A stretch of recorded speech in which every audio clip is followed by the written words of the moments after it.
and welcome to Unstuck with Charlie. My name is Charlie Arms. As we head into these days of Christmas, we all have to admit there are family members, friends, coworkers who drain us emotionally. And guess what? You're probably going to spend more time with them over the next couple weeks during the holidays than you have all year. Now, hopefully, we all have people who encourage us, who lift us up. However, the people I'm going to talk to you about today, they suck the life right out of you. I've even heard the word vampires used to describe these kind of people. Vampires, because they suck the life out of you, they drain you. Now, they do more than just drain your physical energy. The most dangerous of these people can make you believe you're unworthy and unlovable. They can inflict damage with little digs, those comments, right, that make you feel bad about yourself. Things like, well, I see you've put on a few pounds, or you're just overly sensitive. Or they'll make a comment about your cooking, about your house, about your parenting, or about the clothes you wear, whatever. They'll find something.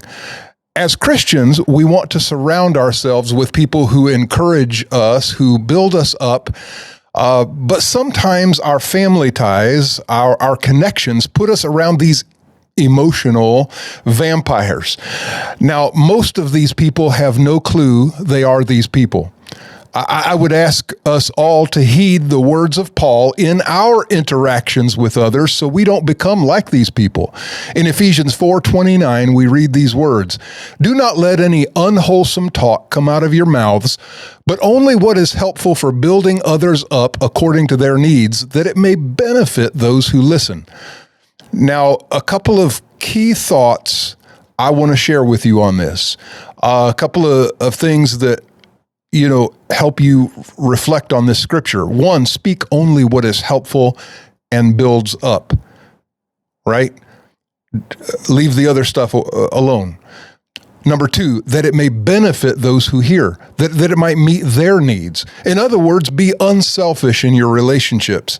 Now, it's okay to have reciprocity and giving and receiving within a relationship, but the people I'm going to be talking about, they can't and they won't do this.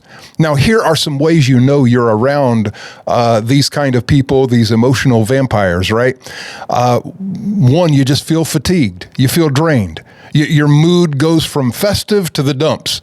You may even want to eat everything in sight because they stress you out. You feel anxious, depressed, negative. You feel put down. I want to protect you. I want to protect your energy, and I'm going to give you some advice you can use during this holiday season and beyond. It's important to combat draining people. There are 5 types of people I want to talk about today, and you need to be able to recognize these people. You may need to set boundaries, and you may have to exclude them from your life. Now, there have been times I've done this, okay? So I want to give you this advice. Number 1, the narcissist. Their motto is me first, right? Everything's about them. They have a grandiose sense of self-importance and entitlement. They hog attention. They crave admiration.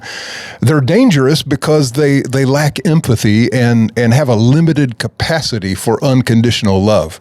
If you don't do things their way, they become punishing, withholding, and even cold. Now, how do you protect yourself from the narcissist? One, you got to keep your expectations realistic. These are emotionally limited people. Really try not to fall in love with one of these narcissists, and especially don't expect them to be selfless or to love without strings attached. Never make your self-worth dependent on them or confide your deepest feelings to them. To successfully communicate, the hard truth is that you probably have to show how something will be to their benefit. That's really the only way they'll listen. Though it's better not to deal with this tedious kind of relationship, this ego stroking, but sometimes if the relationship is unavoidable, this approach can work. So number 2, the victim. These vampires grate on you with their poor me attitude. The world is against them. Everybody's out for them. They're unhappy all the time. It's like everybody's coming after them. When you offer a solution to their problems, they'll say, yes, but, and eventually you might end up screening your calls or purposely avoiding these people. As a friend, you may want to help, but their tales of woe, they can overwhelm you. Now, how do you protect yourself? Okay, you set kind but firm limits. You listen briefly to the friend or relative, and then you say, I love you, but I can only listen for a few minutes unless you want to discuss solutions.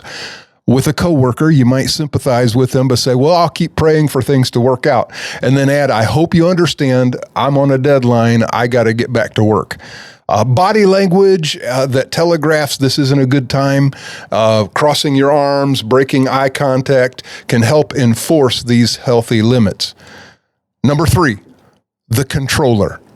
These people obsessively try to control you. They try to dictate how you're supposed to feel, what you're supposed to do. They have an opinion about everything. They'll control you by invalidating your emotions when they don't fit into their idea or scheme. They generally start sentences with, well, you know what you need to do? And then they proceed to tell you. You feel dominated, demeaned, and put down. Well, how do you protect yourself from the controller? The secret to success is to never try to control a controller. Be healthily assertive, but don't tell them what to do. You can say, I value your advice, but I really need to work through this myself. Be confident and don't play the victim. Number 4, the constant talker. These people aren't interested in your feelings. They're only concerned with themselves. They may wait for an opening to get a word in edgewise. You may wait for that opportunity. They might even physically move in close so that they're practically breathing on you. You edge backward, but they step closer, right? They're constantly talking. How do you protect yourselves?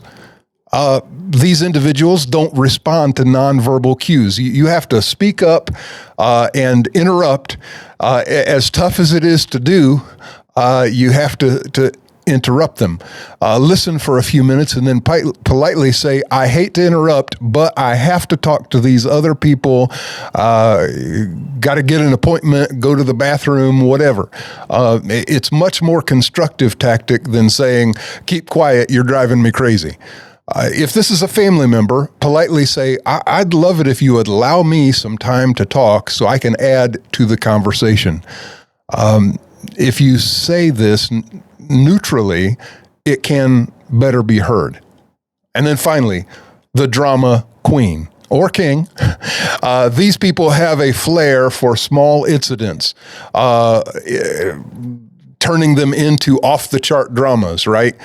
They blow everything up. Their life is like a reality show where everything is in hyperbole and exaggerated. This person can be exhausting. Everything is an emergency. Well, how do you protect yourself? A drama queen or king can't draw energy from your peacefulness. Stay calm, take deep breaths, and when they get animated, you even lower yourself even more. Calm yourself, relax yourself even more. This will help you not get caught up in their drama. Set kind but firm limits. Say, for example, I'm sorry this happened. Switch the conversation to something less dramatic. Now listen, it's hard to hear this, but you may have some people that you have to pray about whether you want to continue to be connected with them. Listen to this again if you miss something. Listen to this video again if you miss something. But I believe this advice can help you not be so drained all the time. Take control of your relationships. Now, thanks for listening. Have a great day, and let's move forward.